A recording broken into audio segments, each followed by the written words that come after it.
23শে October 2022 ভারতের মহাকাশ গবেষণার ইতিহাসে স্বর্ণাক্ষরে লেখা রইল দিনটি। এই দিন ইসরো তার heaviest rocket launch vehicle LVM-3 মাধ্যমে 36টি ওয়ান ওয়েব স্যাটেলাইট সফলভাবে পৃথিবীর পৃষ্ঠ থেকে 601 কিলোমিটার উচ্চতায় 87.4 ডিগ্রি ইনক্লিনেশনে লো আর্থ অরবিটে স্থাপন করল। 23শে অক্টোবর মধ্যরাত 12:07 শ্রীহরিকোটার সতীশ ধাওয়ান স্পেস সেন্টার থেকে মধ্যরাতের আকাশে এক অপূর্ব উজ্জ্বল দৃশ্যের সাক্ষী থাকল গর্বিত Bharat. 10, 9, 8, 7, 6, 5, 4, 3, 2, 1, 0. Plus 5 seconds. P3 tracking. P1 tracking. Off normal. भव्य उत्थापन LVM-3 P4 tracking. India 1 mission का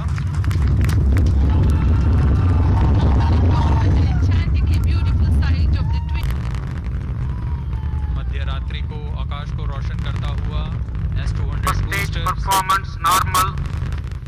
প্রায় 1 ঘন্টা 15 মিনিট ধরে 9টি পর্যায়ে LVM-3 স্যাটেলাইটগুলিকে তার কক্ষপথে স্থাপন করা হলো। এটি ইসরোর প্রথম মাল্টি স্যাটেলাইট মিশন, যা প্রায় 5796 কেজি পেলোড সফলভাবে বহন করে। এই উৎক্ষেপণের মাধ্যমে ভারতের GSLV বাণিজ্যিক পরিষেবার আন্তর্জাতিক বাজারে প্রথম পা রাখল। ভারতের মহাকাশ গবেষণা সংস্থা ইসরোর একটি বাণিজ্যিক শাখা NSIL বা নিউ স্পেস ইন্ডিয়া লিমিটেড এবং ওয়ান ওয়েবের যৌথ উদ্যোগে প্রথম উৎক্ষেপণ এটি। এর আগে ওয়ান ওয়েব সারা বিশ্ব জুড়ে 13টি মিশনে 462টি স্যাটেলাইট লো আর্থ অরবিটে স্থাপন করেছে।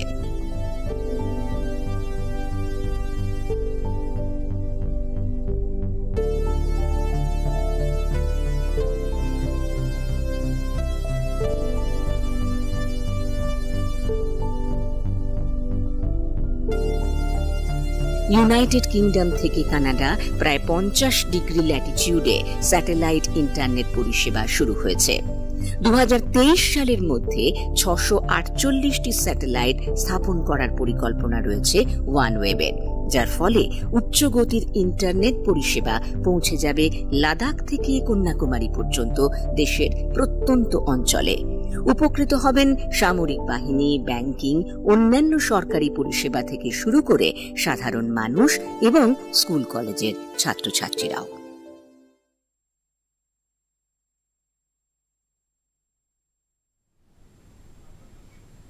নমস্কার। 23শে অক্টোবর 2022 মধ্যরাতে LVM-3M2 সফল উৎক্ষেপণকে স্মরণে রেখেই আজ বিজ্ঞান প্রসঙ্গেতে আমাদের বিষয় মিশন ওয়ান ওয়েব ইন্ডিয়া, সাফল্য এবং ভবিষ্যৎ।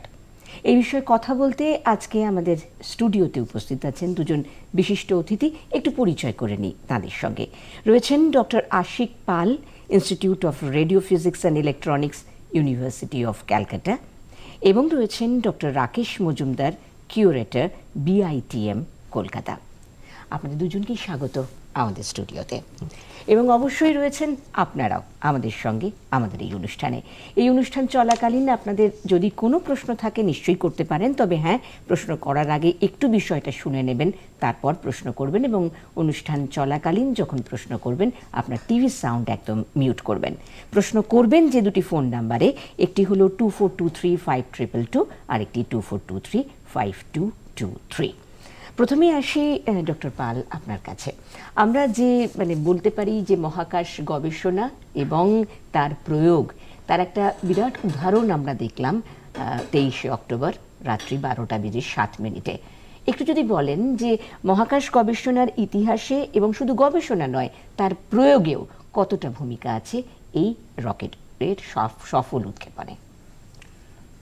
23শে অক্টোবর অর্থাৎ দুদিন আগে রাত 12টার পরে ইসরো এবং তার যে কমার্শিয়াল উইং NSIL, এদের যৌথ প্রয়াসে যে 36টি ওয়ানওয়েভ স্যাটেলাইটকে লঞ্চ করা হলো, এটা কিন্তু নিঃসন্দেহে আমাদের দেশের টেকনোলজি ডেভেলপমেন্টের ক্ষেত্রে একটা বিরাট পদক্ষেপ।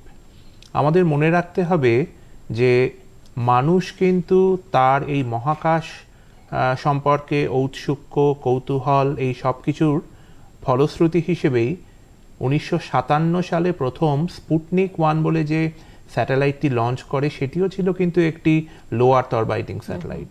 তারপর দীর্ঘ ধরুন প্রায় 60 বছর পার হয়ে গেছে, আমরা জিও স্টেশনারি স্যাটেলাইট, জিপিএস ইত্যাদি ব্যবহার করার পরে এখন আবার কিন্তু 2016 সাল থেকে আমরা যা শুনলাম, এই ওয়ানওয়েভ তাদের লো আর্থ অরবাইটিং স্যাটেলাইট দিয়ে একটা কনস্টেলেশন তৈরি করার চেষ্টা করছে। তার মধ্যে 648টির মধ্যে অন্তত 462টি অলরেডি কিন্তু তারা অরবিটে রাখতে পেরেছে সফলভাবে। গতকাল ভারত থেকে এই যে লঞ্চটা করতে পারলো ইসরো সাকসেসফুলি, এটা কিন্তু একটা বিরাট পদক্ষেপ হলো, যেখানে ভারত কিন্তু মানে সারা বিশ্বে তার এই কমার্শিয়াল লঞ্চিংয়ের যে ক্ষমতা সেটাকে কিন্তু ভবিষ্যতে প্রয়োগ করতে পারবে।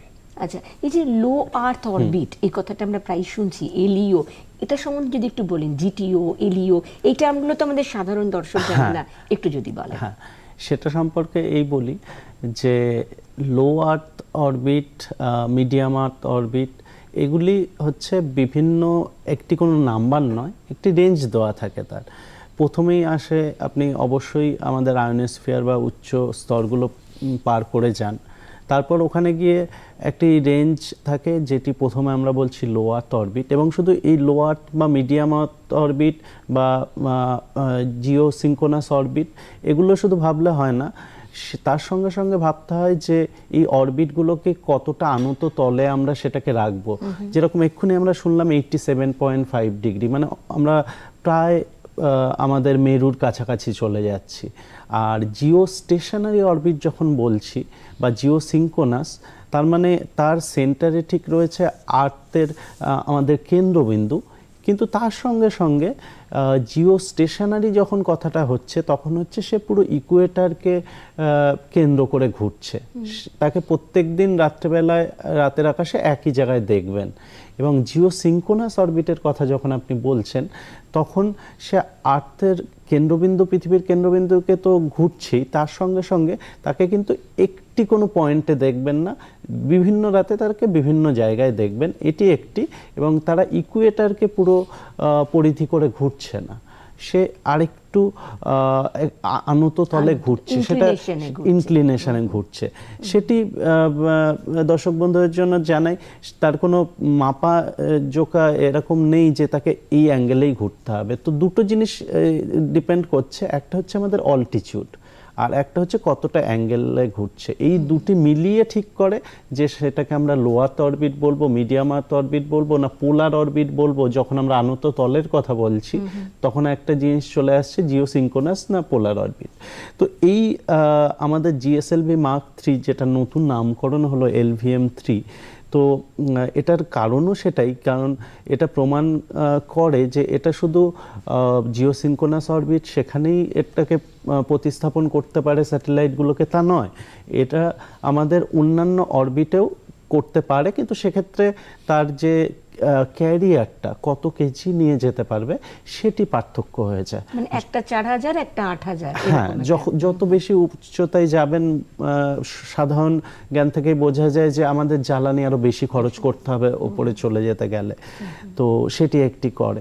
তার সঙ্গে এইটুকু যোগ করতে চাইবো যে বিক্রম সারাভাইয়ের যে স্বপ্ন, একদম ইতিহাসে যদি চলে যান তাহলে সেই গরুর গাড়ি বা বলদ গাড়ি করে আমাদের প্রথম উৎক্ষেপণ থেকে আমাদের এই ডক্টর পাল, যেভাবে প্রফেসর পাল সঠিকভাবে বললেন যে প্রযুক্তিগতভাবে আমরা এটা একটা বড় জিনিস প্রমাণ করতে পারলাম যে ব্যবসায়িক লাভ আমাদের, সেটি কিন্তু আমাদের প্রমাণিত হলো বিশ্বের দরবারে।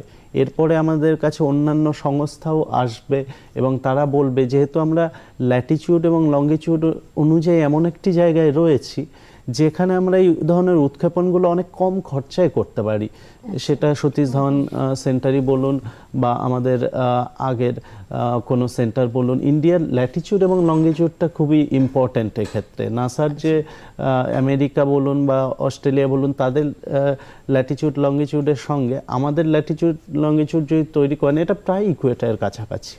আচ্ছা, তো ডক্টর পল, এই জায়গাটা একটু জানতে চাইবো, যেটা উনি বললেন যে যেহেতু ইকুয়েটরের কাছাকাছি, সেই জন্য কি উৎক্ষেপণের ক্ষেত্রে ভারতের ক্ষেত্রে আর কি খরচটা কম পড়ে? যদি নাসার যে একই মানে উৎক্ষেপণে তাদের ক্ষেত্রে যে পরিমাণ খরচ হবে, আমাদের পজিশনটা ইকুয়েটরের কাছে হওয়ায় কি খরচটা কম পড়ে বলে সেই জায়গায় আমরা একটা অ্যাডভান্টেজ পেয়ে থাকি?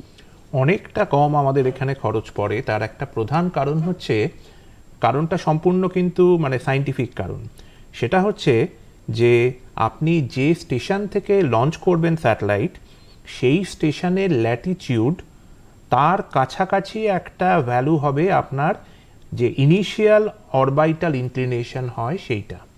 অর্থাৎ আপনি যদি আজকে আমাদের ধরুন 10 ডিগ্রি নর্থ থেকে লঞ্চ করেন, তাহলে সেই স্যাটেলাইট কিন্তু যখন প্রথম অরবিটে প্রতিষ্ঠিত হবে, তার অরবাইটাল ইনক্লিনেশন হবে 10 ডিগ্রির কাছাকাছি।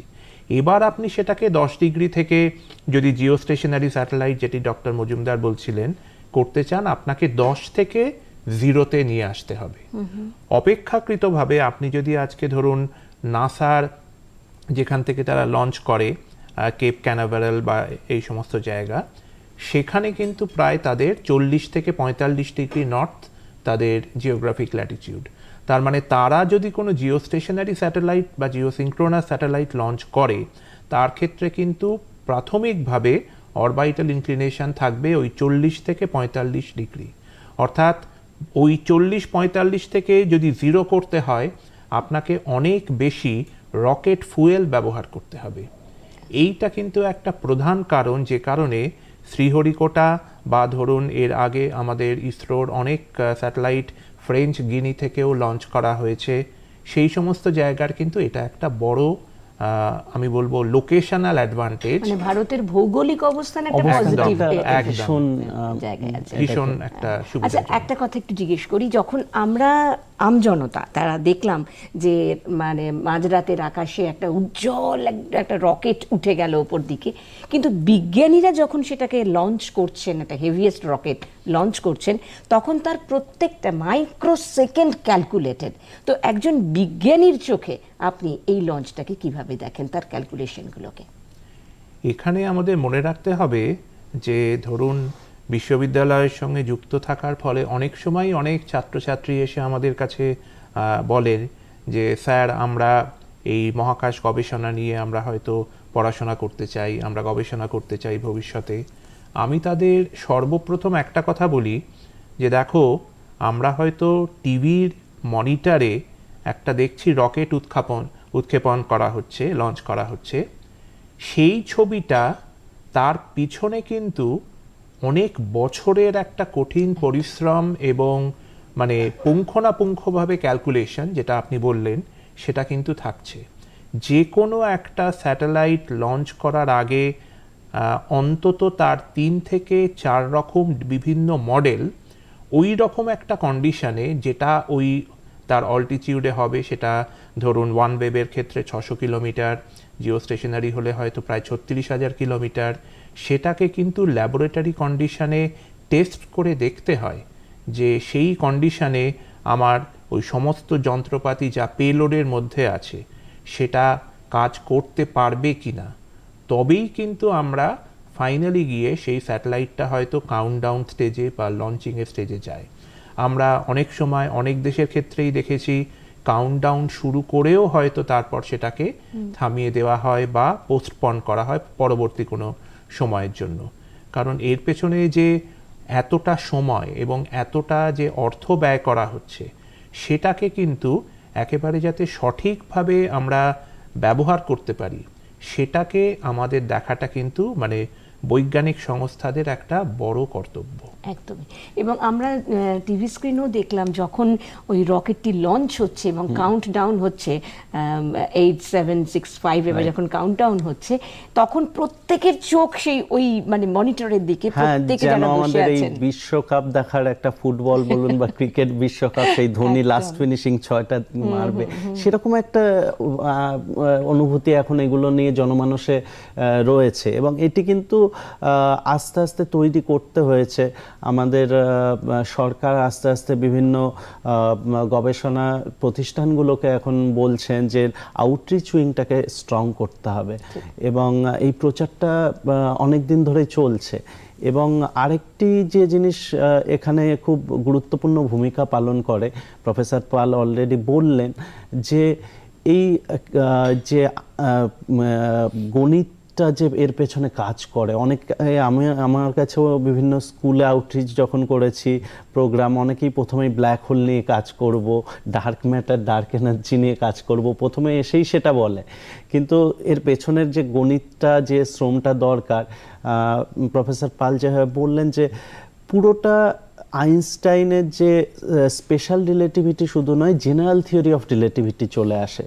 তো সেখানকার যে টেন্সার বা এই ধরনের নোটেশন সহ যে গণিতটা থাকে, সেই পেছনের খাটনিটা উনি যেরকম বললেন, কঠিন পরিশ্রম, সেটা কিন্তু করতে হবে। এবং কোনো ছাত্র যদি এখনও ভাবে বা ভাবছেন কেউ যে এটা করবেন, তো এই গণিতটা এবং এই কঠিন পরিশ্রম করতে তাকে কিন্তু একদমই বদ্ধপরিকর থাকতে হবে। আচ্ছা, এই যে আমরা তো এখন 2G, 3G, 4G, 5Gর জায়গায় চলে গেছি, তো এই যে ওয়্যারলেস ইন্টারনেট পরিষেবা, যেটা আমরা স্যাটেলাইট ইন্টারনেটে আমরা যেটা এখন মানে এইটাতে পেলাম আর কি, এই জায়গাটা যদি একটু বলেন যে এর অ্যাপ্লিকেশনের জায়গাটা কোথায় আমরা পৌঁছবো, ভারত সেখানে পৌঁছবো? হ্যাঁ, আমরা অলরেডি নেভিক যে আমাদের ইন্ডিয়ান স্যাটেলাইট সিস্টেম রয়েছে, সেটা দিয়ে এই মিশনটিতেও অনেক সাহায্য হয়েছে। কারণ যে পুঙ্খানুপুঙ্খানু ক্যালকুলেশন দরকার, সেখানে কিন্তু আমাদের প্রত্যেকটা লোকেশন জানতে হবে জিপিএস দিয়ে। এবং আত্মনির্ভর ভারত তখনই হবে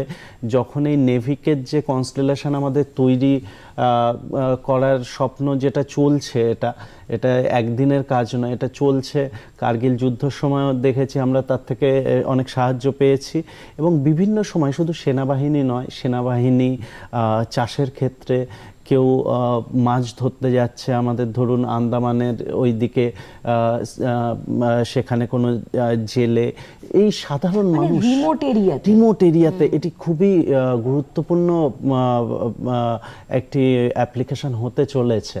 এবং তার একটা বড় পদক্ষেপ হয়ে গেল কিন্তু এই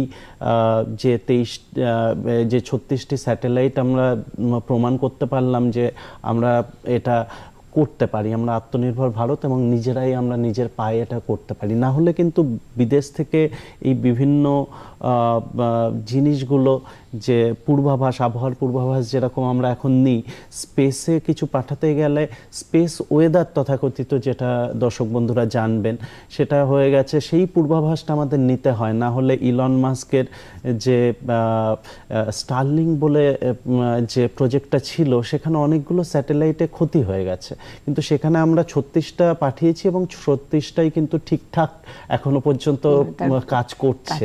তো এটি একটি বড় সাফল্য। এবং এর পিছনে আমাদের বৈজ্ঞানিক প্রতিষ্ঠানে সৌরবিজ্ঞানীদেরও একটি অবদান রয়েছে।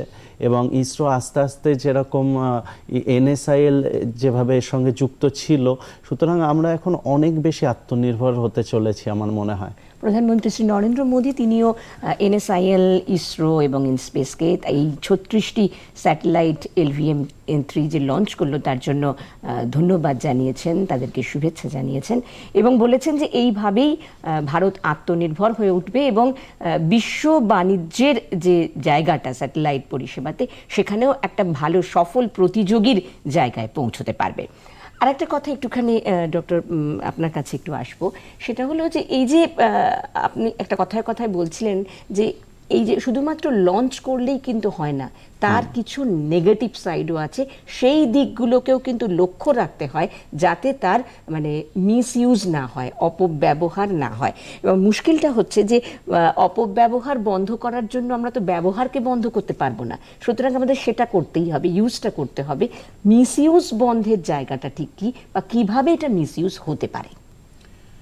যে কোনো স্যাটেলাইট যখন লঞ্চ করে আমরা জানি যে ধরুন যেটা আমি বলছিলাম একটু আগে 1957 থেকে আমরা স্যাটেলাইট লঞ্চ করছে বিভিন্ন দেশ, এবং বর্তমানে গিয়ে যা দাঁড়িয়েছে ধরুন জিও স্টেশনারি অরবিট, যেটা প্রধানত হয়তো কমিউনিকেশন পারপাসে ব্যবহার করা হয় স্যাটেলাইটগুলি, তাদের মধ্যে দেখা যাচ্ছে যে দুটি স্যাটেলাইটের মধ্যে অরবিটে সেপারেশনটা চলে এসেছে, মানে তাদের দূরত্বটা 1 ডিগ্রির মতো।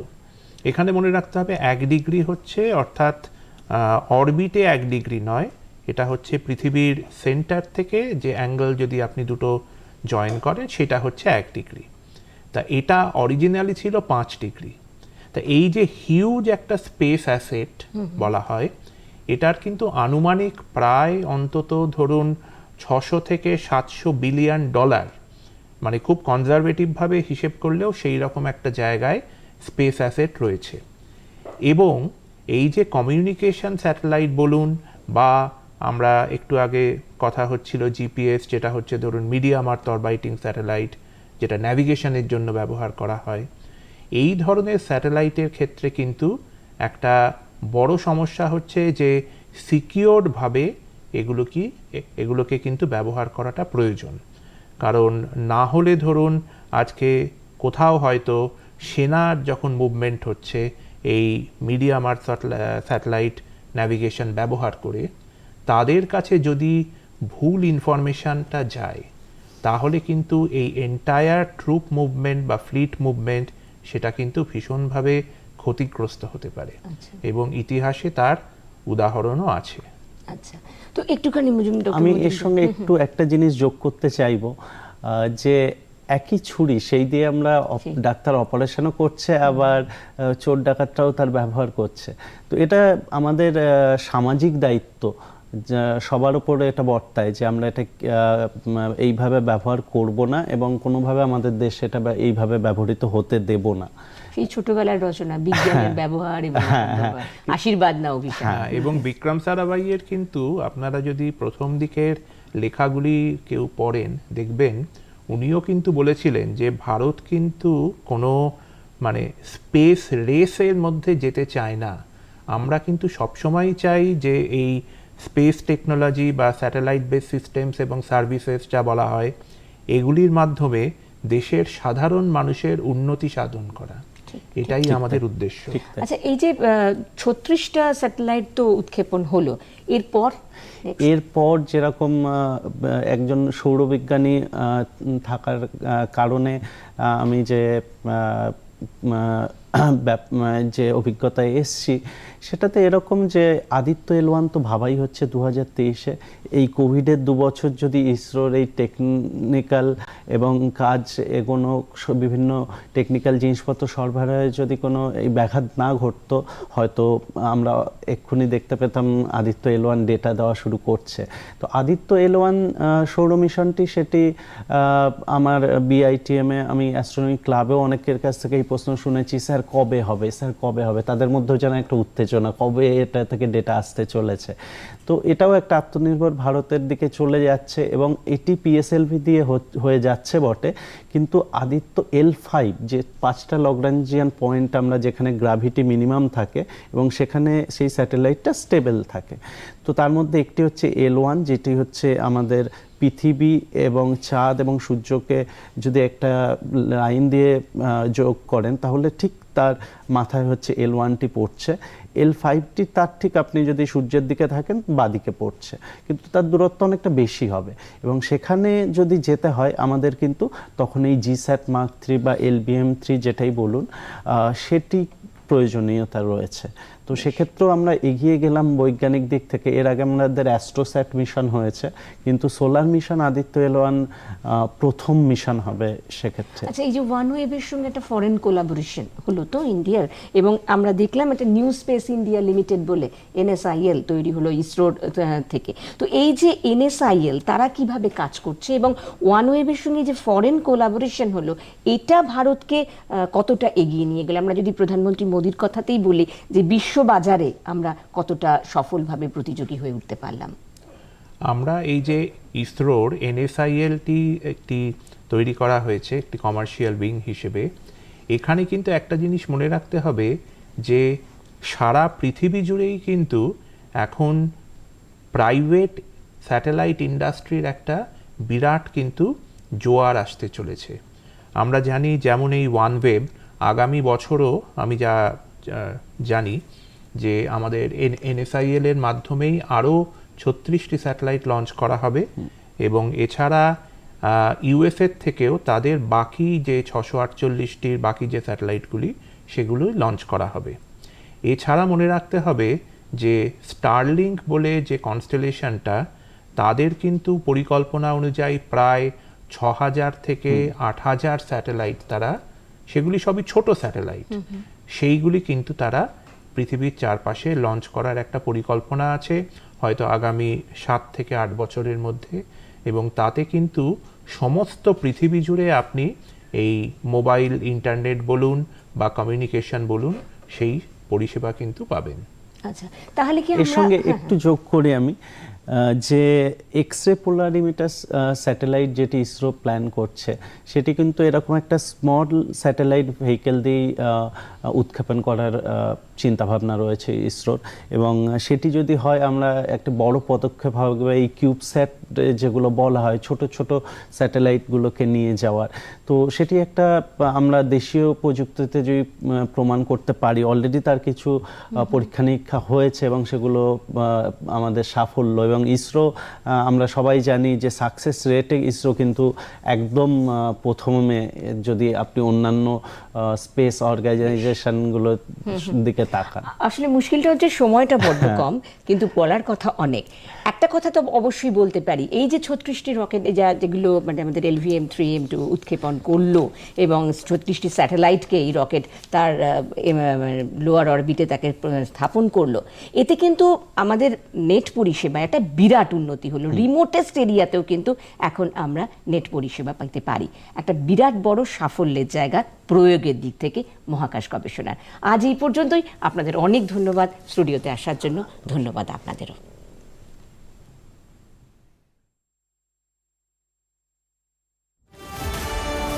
ये भूमि सर्वधर्म समभाव की भूमि है। काफिरों को उनकी औकात जरूर दिखाना। आस्था का मूल्य प्राणों से अधिक होता है लुटेरे। फिर मरने के लिए तैयार हो जाओ।